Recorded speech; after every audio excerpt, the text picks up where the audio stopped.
Over 5 billion people got that COVID vaccine. Like, should 95% of those people have even taken that? I mean, we can argue over exact number. I don't know about 95%, but I think people. Okay, so if you'd asked me, and people did in January 2021, what fraction of what should be the age cutoff from the vaccine? So I would have said, well, basically anyone over 60 could get the vaccine. It's reasonable. You could argue me down to 50. I would have said back then. I took the vaccine. I was 52 or something. The reason I took it was partly not because for me, I thought it was a matter of indifference. Right? It was not a huge decrease in my mortality risk. But and the side effects, I didn't know exactly what they were, but it seemed like it was worth the risk. It wasn't really for me personally. I was like, I knew I was going to be on TV advocating that older people take the vaccine. I didn't want people to accuse me of saying I was being a hypocrite. But I was actively relieved when my 83-year-old mom took the vaccine in March of 2021. So I think anyone over the age of 60 for sure probably should have taken this. I would have said back then. Now, in retrospect, looking at the data, data we didn't have back then, I think probably you could say the cutoff was 70, 65. I'm not sure. Again, we could argue exactly about the cutoff number, but the principle is clear. Young people probably don't need the vaccine unless there's some specific medical condition that they have. They should have been advised to talk to their doctor. Doctor shouldn't have been a strong arm into recommending the vaccine for them. They should have just taken the clinical conditions into account and treated the vaccine that way for young people. For older people, it would have been strongly recommended, but not forced. And maybe they would have asked if you had already had the virus before, then maybe you would opt out, and there could have been some other questions, right? No, see, Brian, we're gonna get nixed off YouTube or something just for you couldn't even say the most basic biological fact, right? You have COVID recovery. You have a lot of protection against the virus when you get reinfected, more effective than the vaccine. That is a scientific fact. It was clear in July 2020 from very elegant immunological studies that the natural immunity after COVID recovery was actually quite good. And yet you weren't allowed to say that. That meant, so when the vaccines came out, what that means is the marginal benefit of the vaccine to someone who's already COVID recovered is lower than for someone who's not COVID recovered. That's a scientific fact. That's something a doctor should be able to ask you and say, well, okay, for you're 50 years old, you've already had COVID, you probably don't need the vaccine because the marginal benefit is low. And the marginal, who knows what the costs are, and who knows what the harms potentially are, right? So don't take it. Like that would have been a reasonable thing. Again, it would be a clinically nuanced thing where you speak with your doctor about whether it's right for you. For an older person, similar kind of conversation could have happened, but with a stronger recommendation toward taking it because the marginal benefit might have been higher from the reduction in mortality risk. Right, that's the right way to reason and talk about vaccines. They're not magic. I think, for the vaccines that are in widespread use, that for a long period of time are really, really important to public health, but they're not magical. And if you don't take them, you're not necessarily a bad person. You just clinically, it's not right for you. For whatever reason, you don't trust. The trust is gone now, right? That trust is completely gone, and it's going to take a long time to rebuild if it's possible to rebuild.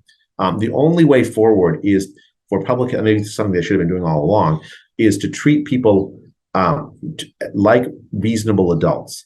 Tell people what the evidence says, where it's weak, where it's strong, what the benefits are, what the potential harms are, and then leave it at that. Don't coerce.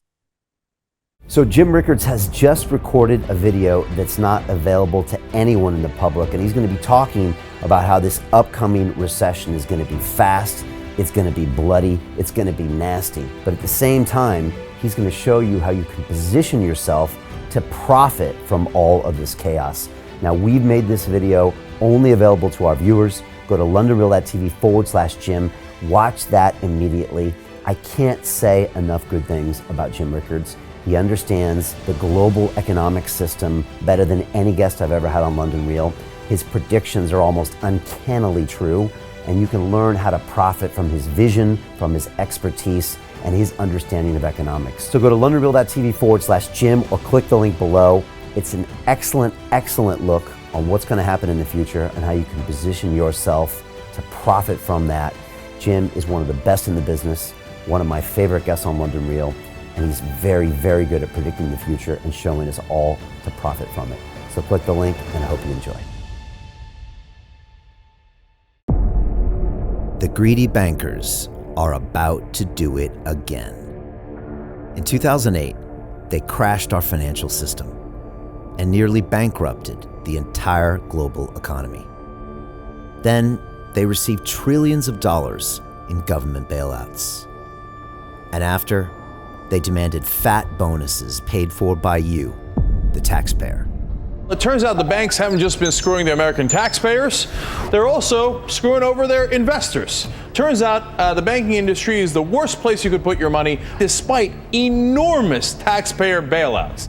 Now the bankers are back to take away your financial freedom. They lie and tell you that cryptocurrency isn't safe. They try to make it illegal for you to choose how to invest your hard-earned money. They lie and say cryptocurrency is used by money launderers and criminals. But look at the record. It's the banks themselves that launder hundreds of billions of dollars every year to the biggest criminal operations in the world. Leaked documents have revealed how some UK banks have helped criminals, money launderers and Russians under sanctions. American authorities discovered that the Sinaloa cartel moved $881 million through HSBC accounts as bank officials turned a blind eye to the illegality. The bankers lie and say cryptocurrency is not a real investment. Meanwhile, the smartest CEOs in the world are buying billions and billions of it. The truth is that banks lie about cryptocurrency because it makes them scared. The banks take $9 trillion per year of your hard-earned money, and they are worried that they will finally be exposed. They're scared because crypto means they can no longer control your money, which means they can no longer control you. They are scared because you might actually understand your money and intelligently decide what to do with it. Now is the time for us to come together, fight back, and take control.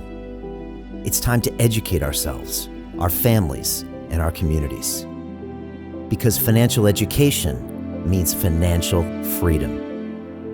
We know that cryptocurrencies will help us build the new decentralized financial system of the future.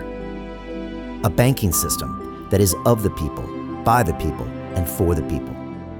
A banking system where access to finance is a fundamental human right. A banking system that is free and fair and welcomes all humans on this earth. The DeFi revolution is happening. We, the people, can no longer be fooled. We choose to take control of our finances. We choose to take control of our freedom. We choose to take control of our future. Join us, and let's take back our financial freedom forever.